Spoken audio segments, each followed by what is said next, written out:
Hi అండి అందరికి. Already thumbnail చూసే ఉంటారు. భారత లేక ఇండియానా అనేది అయితే ఈ మధ్య ఇన్స్టాగ్రామ్ లో కొంచెం అయితే రచ్చ జరుగుతుందన్నమాట. దానికి ప్రధాన కారణం రీసెంట్ గా అయితే బ్రిక్స్ సమ్మిట్ అయితే జరిగిందనమాట. మన ఇండియానే హోస్ట్ చేసింది న్యూఢిల్లీలో. ఈ సమ్మిట్ యొక్క మెయిన్ ఉద్దేశం ఏంటంటే ఈ బ్రిక్స్ కంట్రీస్ లో అంటే Brazil, Russia, India, China, south Africa ఈ 5 కంట్రీస్ సంబంధించిన నేషనల్ సెక్యూరిటీ అడ్వైజర్స్ అయితే మీటింగ్ చేశారనమాట. వాళ్ళైతే ఆ కౌంటర్ టెర్రరిజం, ఇంటర్నల్ సెక్యూరిటీ ఇటువంటి విషయాల మీద అయితే డిస్కస్ చేశారు.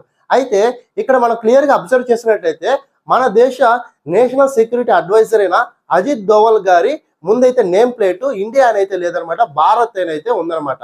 సో కొంతమంది అయితే మన దేశం ఇండియా కదా, భారత్ అని పాత పేరుని ఎందుకు తీసుకొస్తున్నారు, ప్రజెంట్ అయితే ఇండియా కదా అంటున్నారు. మరి కొంతమంది అయితే అవును, యాక్చువల్ గా మన సివిలైజేషన్ బేస్డ్ మన భారత దేశం, అది ఇండియా అనేది ప్రాచ్యాదులు ఇచ్చిన దేశం అని అయితే అంటున్నారు అనమాట. సో ఇక్కడైతే నేను మీకు చిన్న క్లారిటీ అయితే ఇస్తాను చూడండి. మన రాజ్యాంగం ఆర్టికల్ 1 ప్రకారం మన దేశానికి 2 పేర్లు ఉన్నాయి. ఒకటి ఇండియా, ఇంకోటి వచ్చేసి భారతదేశం అనమాట. అంటే మనం మన దేశాన్ని ఇండియా అని పిలవచ్చు, భారత్ అని పిలవచ్చు. ఇవి 2 అఫిషియల్ నేమ్స్ అనమాట.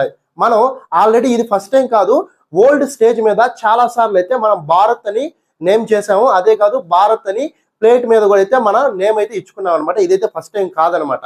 సో ఈ విధంగా చూసినట్లయితే మనం ఎయిదర్ ఇండియా అని వాడుకోవచ్చు, ఆర్ఎల్స్ భారత్ అని వాడుకోవచ్చు. మనం సివిలైజేషన్ బేస్డ్ హిస్టరీ పరంగా చూసినట్లయితే మనం అయితే భారత్ అనమాట.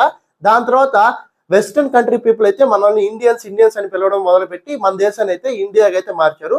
సో 200 ఇయర్స్ వాళ్ళ పరిపాలనలో ఉండడం వల్ల ఇండియా అనే పేరు అయితే ప్రపంచం మొత్తం వ్యాప్తి చెందిందన్నమాట. యాజ్ ఏ ఇండియన్ గా మనం అయితే భారతదేశానికి వాడుకోవచ్చు, ఇండియన్ అయినా వాడుకోవచ్చు.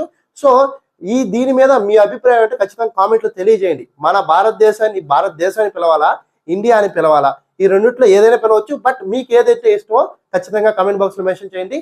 జై హింద్.